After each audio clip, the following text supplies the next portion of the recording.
Përmbledhja e ngjarjeve kryesore të ditës në Radio 7. Deputeti i Frontit Evropian në Republikën e Maqedonisë së Veriut, Blerim Bexheti, akuzoi qeverinë për mos respektimin e marrëveshjes së Ohrit, por dhe për bllokim të procesit eurointegrues. Në një konferencë për shtyp, Bexheti kujtoi se shqiptarët kanë të drejtën legjitime të hapin një debat të gjerë për një rregullim të ri shtetëror dhe të vetë përcaktojnë se si duan dhe ku duan të jetojnë, tha mes të tjerash Blerim Bexheti. Bashkimi Demokratik për Integrim shpreh shqetësimin mbi tendencat për gryerjen e marrëveshjes paqësore të Ohrit, duke paralajmëruar pasojë serioze për stabilitetin e vendit. Kërkojmë nga nismëtarët dhe zbatuesit e këtyre veprimeve që të tërhiqen dhe të vazhdohet me respektimin e plot të marrëveshjes së Ohrit si rruga e vetme drejt stabilitetit dhe avancimit të vendit drejt antarësimit të plot në Bashkimin Evropian, thuhet në njoftimin e BDI-s gjatë seancës së 4 të Këshillit Përgjithshëm të mbajtur në Likov. Krahas asaj nuk munguan akuzën ndaj pushtetit se po targeton ish kryetar komunash nga radhët e opozitës shqiptare.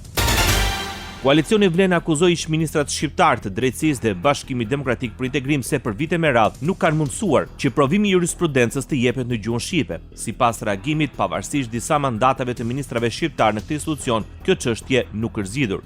Blerim Bexheti, Adnan Jashari, Valde Xhaferi, Bilen Saliu dhe Krenar Lloga, 5 ministra, 5 mandate, 5 mundësi për të ndrejtur një padrejtësi dhe prap studentët shqiptar mbeten jashtë mundësisë për ta dhënë provimin e jurisprudencës në gjuhën shqipe, deklarojnë nga koalicioni bashkëqeverisës në Republikën e Maqedonisë së Veriut, Vlen. Rajoni.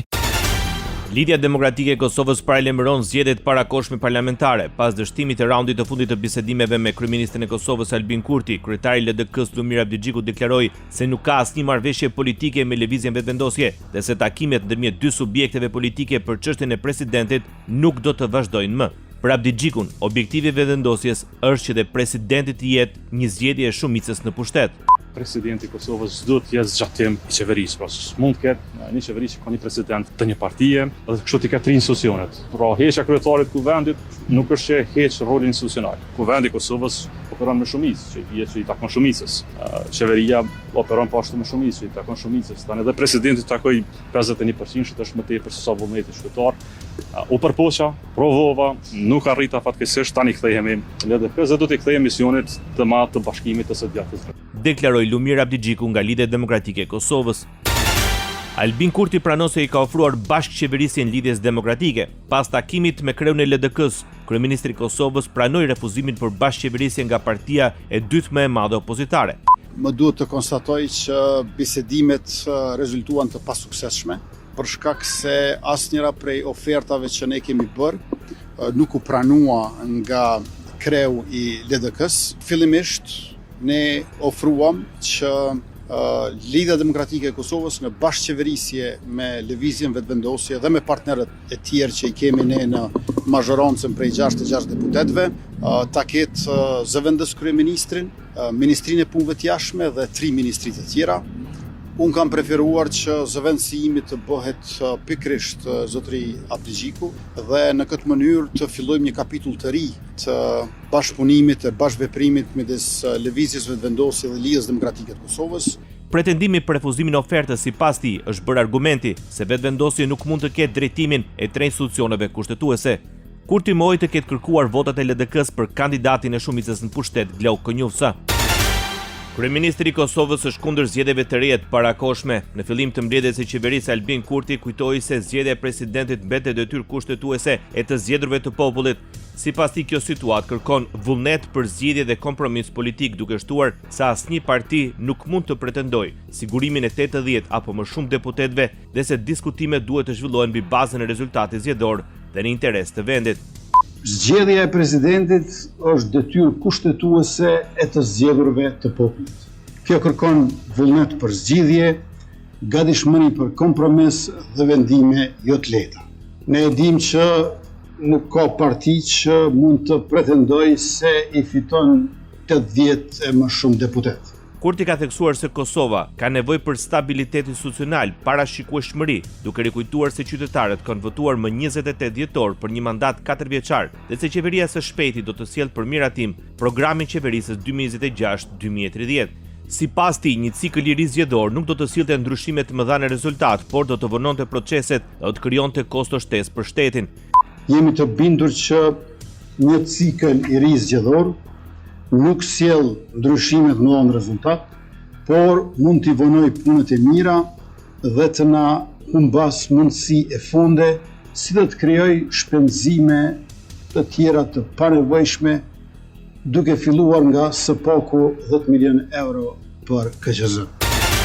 Qeveria e Kosovës miratoi projekt ligjit për ratifikimin e 3 protokolleve shtesë të marrëveshjes së tregtisë së lirë të Europës Qendrore, përfshirë protokollin për tregti në shërbime, protokollin për aderim dhe amendimin e marrëveshjes, si dhe protokollin 7 për zgjidhjen e mosmarrëveshjeve. Ministri e Industrisë, Ndërmarrësisë dhe Tregtisë, Mimoza Kusare Lila, theksoi se miratimi i këtyre protokolleve përbën një arritje të rëndësishme për vendin, duke nënvizuar se për herë të parë ato do të miratohen në Kuvendin e Kosovës pa përfshirjen e UNMIK.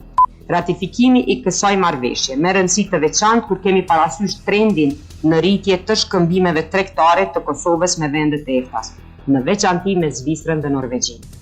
Tregtia me këto shtete po shënon rritje të qëndrueshme dhe me peshë të konsiderueshme për ekonominë e vendit.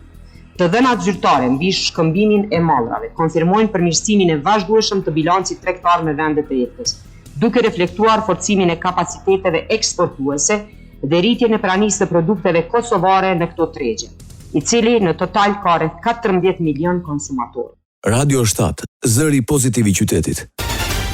Kryeministri i Shqipërisë premton se nuk do të ketë marrëveshje me ndonjë vend tjetër të Bashkimit Evropian për emigrantët me përjashtim të Italisë.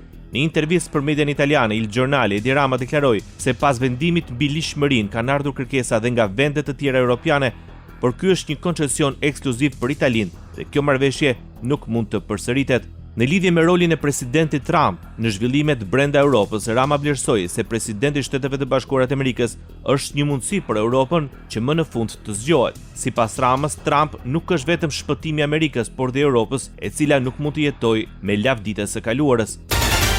Drejtori i përgjithshëm i Policisë së Shtetit në Shqipëri, Skënder Hitaj, urdhëroi tërheqjen e shërbimeve të dukshme të policisë rrugore nga akset nacionale, por dhe nga zonat e tjera të vendit. Në telegramin e shpërndarë drejt të gjitha drejtorive vendore, Hitaj argumenton këtë urdhër me shqetësimet e ngritura nga qytetarët dhe drejtuesit e mjeteve për ndalimet rutinë, të cilat sipas tyre janë kryer pa një bazë të qartë ligjore, si dhe për vonesat e panevojshme që kanë shkaktuar gjatë udhëtimeve. Sipas udhëzimeve të reja, shkeljet e qarkullimit rrugor duhet të shfaqen kryesisht përmes teknologjisë, duke përdorur radaret e shpejtësisë në mënyrë automatike si dhe dronët monitorues. Vota. Ish presidenti bullgar Rumen Radev fitoi zgjedhjet parlamentare me 44.58% të votave. Programi i tij prorus kundër korrupsionit rrezikoi një konsensus të fortë midis votuesve të vendit më të varfër në Bashkimin Evropian. Sipas të dhënave jo përfundimtare, ky rezultat i jep koalicionit Bullgaria Progresive të Radevit, udhëhequr nga 62 vjeçari, shumicën absolute prej të paktën 132 mandatesh në parlamentin me 240 deputet. Radev, i cili ka udhëhequr vendin në vitin 2017 deri në vitin 2026, dha dorëheqjen në janar për të kandiduar në zgjedhjet parlamentare dhe fitoria e tij i jep kartën për formimin e qeverisë së re. Një fitore shpresë i vlerësoi ish presidenti bullgar Rumen Radev zgjedhjet parlamentare pasi u numëruan 60.79% e votave. Ky rezultat, siç u raportua në faqen e internetit të Komisionit Qendror të Zgjedhjeve, lejoi Partisë Bullgare Progresive të siguronte një shumicë absolute në parlament me afërsisht 45% të votave dhe të paktën 132 nga 240 vende gjysej. Bullgaria Progresive ka fituar pa më dyshe një fitore shprese mbi mosbesimin, një fitore lirie mbi frikën, u tha Radev gazetarëve në Sofje. Believe me, strong Bulgaria in strong Europe needs critical thinking, needs pragmatism, because Europe has fallen a victim to its own ambition to be a moral leader in a world without rules. Më besoni, një Bullgari e fortë dhe një Europë e fortë kërkojnë mendim kritik dhe pragmatizëm. Europa ka rënë viktimë e ambicjes së saj për të qenë një udhëheqëse morale në një botë me rregulla të reja, deklaroi ish generali i forcave ajrore. Kryeministri i Maqedonisë së Veriut ironizoi pjesëmarrjen e ulët të bullgarëve që jetojnë në Maqedoni në zgjedhjet parlamentare në Bullgari. Pas publikimit të shifrave zyrtare, Istria Mickovski deklaroi se edhe pse fituesi Radev po odhte se në Maqedoni jetojnë mbi 200.000 bullgarë, në zgjedhje kanë dalë vetëm 250. Pres që qytetarët bullgarë, të cilët votojnë në Bullgari, do të zgjedhin kryeministër, i cili do të jetë i orientuar drejt Europës për marrëdhënie të mira ndërfqinjësore dhe në vend të çështjeve bilaterale do të përkushtohet në vlerat e vërteta themelore europiane e jo të kontesteve bilaterale që burojnë nga mesjeta, deklaroi Istria Mickovski. Shtetet e Bashkuara të Amerikës kapën një anije me flamur iranian në gjirin e Omanit në një përpjekje të saj për të shmangur bllokadën detare amerikane. Ngjarja ndodhi ndërsa arpushimi 10 ditor për të cilin u pajtuan Washingtoni dhe Teherani do të skadojë të mërkurën. Pasiguria lidhur me raundin e dytë të mundshëm të bisedimeve ballë për ballë përmes delegacioneve amerikane dhe iraniane në Islamabad të Pakistanit po vazhdon pasi media shtetërore iraniane thanë se Teherani nuk do të dërgojë ekipin e tij për takim. Trump kërcënoi me sulme të reja ndaj të gjitha centraleve elektrike dhe urave iraniane nëse nuk arrihet marrëveshja. Presidenti iranian Masud Pezeshkian akuzoi Shtetet e Bashkuara për provokime dhe shkelje të armpushimit. Pezeshkian kritikoi ashpër Washingtonin për shkeljet e vazhdueshme të angazhimeve, ngacmimeve dhe sjellje të paarsyeshme gjatë negociatave dhe periudhës së arpushimit, raportoi agjencia e lajmeve iraniane, duke cituar një deklaratë në lidhje me një telefonat midis presidentit dhe kryeministrit pakistanez Shehbaz Sharif, i cili po ndërmjetëson midis Iranit dhe Shteteve të Bashkuara të Amerikës. Krah asaj, ministri i jashtëm iranian Esmail Bakai deklaroi se mundësia e transferimit të rezervave shtetërore të Iranit nuk ka qenë kurrë në tryezën e negociatave me Shtetet e Bashkuara, përsëriti zëdhën si cituar nga mediat iraniane. Kundër nuk ka, abstenim nuk ka, konstatojmë që miratohet. Kosova shpall Gardën Revolucionare të Iranit si organizatë terroriste. Gjatë mbledhjes së Këshillit të Ministrave, Albin Kurti vlerësoi se përmes këtij vendimi Kosova forcon qëndrimin e saj në mbrojtjen e sigurisë ndërkombëtare, vlerave demokratike dhe të drejtave të njerëzit. IRGC është identifikuar si një strukturë që përdor terrorizmin dhe dhunën e organizuar si instrument të politikës së jashtme, duke kontribuar në destabilizimin rajonal dhe global. Përmes këtij vendimi, Kosova forcon qëndrimin e saj në mbrojtje të sigurisë ndërkombëtare, vlerave demokratike dhe të drejtave të njerëzit. Është një pozicionim i qartë i Kosovës krah aleatëve të saj strategjik në luftën e përbashkët kundër terrorizmit. Së fundmi Bashkimi Evropian e shpalli këtë organizaci terroriste pasi Teherani shtypi në mënyrë brutale protestat antiqeveritare në fillim të këtij viti. Ndoqët edicionin informativ të lajmeve në Radio 7, zëri pozitiv i qytetit.